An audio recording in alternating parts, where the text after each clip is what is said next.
Manisha, you started your journey before before the other cast members here. Yeah. What is it like? We're talking about women-oriented roles, and everybody had a different experience. Yeah. But when you came in, it was quite different. I mean, I it was agree. about I think also I just wanted to add on to that when Smita Patil ji or Shabana Azmi ji or Deepti Naval and all I think we had strong women as they were the flag bearers. Yeah, and then there was a shift, I think, into whatever, and I was fortunate to be working with Manisha, Mansoor Khan, Sanjay Leela Bansali, Khamoshi, and few very good directors, and so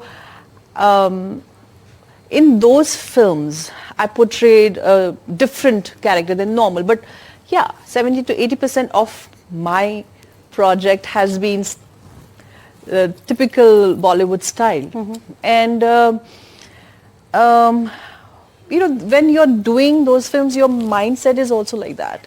But I was actually fortunate to be working with some really legendary good directors with some interesting character. I count those projects, So. But coming in as an outsider, I remember when you came during Fukre, you talked about the exploitation that perhaps you had personally, or people trying to exploit you, and you saying, I know my limit, this is not what, I'm not going to do this, I'm going to do it on my terms. But has that changed? Do you see a different industry today, more welcoming to women? What do you think are the big changes you actually see? And what would you say from your journey, what would you tell young actors today, young female actors today? It's like if you have a lawyer in the family, it's going to help you get to the bar, to help you understand the ecosystem better. But that's about it.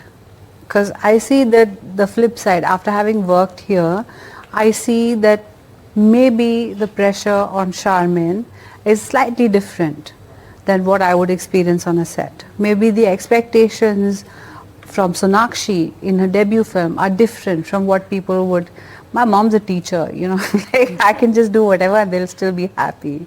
But so it works both ways. First, just to say, just to set that straight.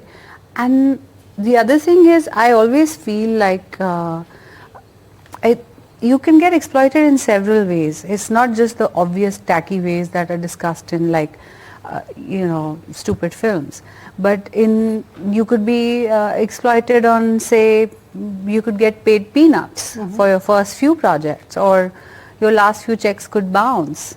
And you could still be working with the famed, celebrated avant-garde director, or or a established film production house or whatever. It could still happen to you. So it takes a while to learn the ropes.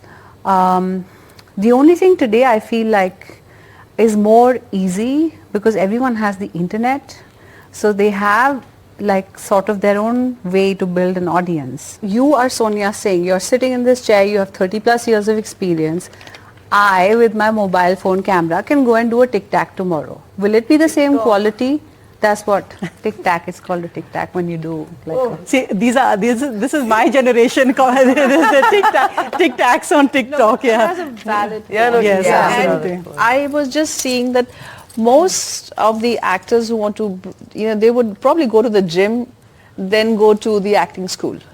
So I think priority should be an acting school or acting coach, or focus should be on performing. Because that's the heart of it, really. Exactly. Yeah, Exactly. And that's Yeah, what gives you career longevity. That's what shows through on screen. And You it's sad to see that, a lot of people today don't really focus on their craft. Yeah. Their concentration lies in many other things, most important being the way they look. Airport looks. Which,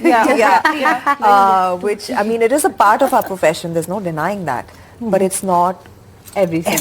Yeah, I want to take, Sonakshi, what Richa had said earlier, that that there are two sides to this of being an insider versus outsider. Now you're an insider, no one's going to mess with the famous Shatrughan Sinha's daughter, but you had your own challenges and struggles. How would you see those, and what would you tell a young actor today? I would say if you have a dream, follow it. Nobody can control to whom they're born, and everybody, I feel, is put in this world with a certain purpose. a certain destiny. I also did not choose acting. Acting chose me. While growing up, I never wanted to act. I had zero interest. I didn't grow up watching films. I used to only play sports. I was the biggest gundi in my school. And cut to, I've studied fashion designing. I've loved being in college, being in that college. I used to ace my classes. I was student of the year in fashion designing, all of that. Yeah. The real student of the year. Suddenly I've graduated from that, and the next thing I know, I've been put in this film. So it's really like they chose me. I did not, it's just destiny. So I think everybody comes with their own destiny. A lot of people come with their dreams. Some have to work harder than others. But how would your answer say that perhaps acting chose you because of the family that you were Shatrughan Sinha's daughter?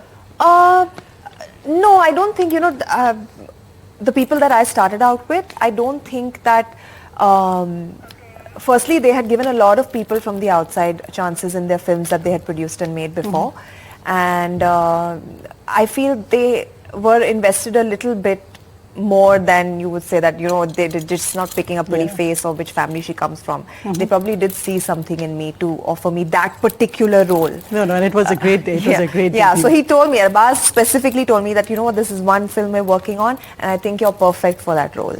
And I didn't see it at that point in time, but he saw it. So people really do put some thought into it. We might think otherwise. No, of course. But, Aditi, but they do.